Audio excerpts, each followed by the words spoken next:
हेगे बड़ दुख कटलौ तो है चरण माँ छोड़ के।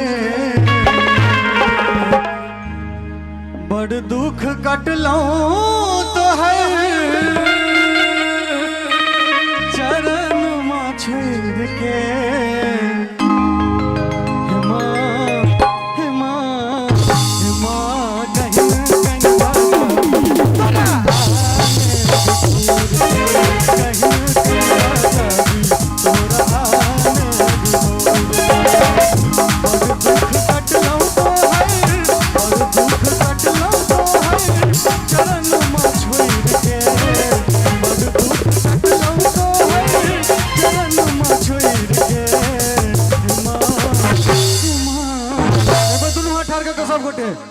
दोनों हाथ ऊपर एकदम। माता दुर्गा महारानी की। माँ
तोरा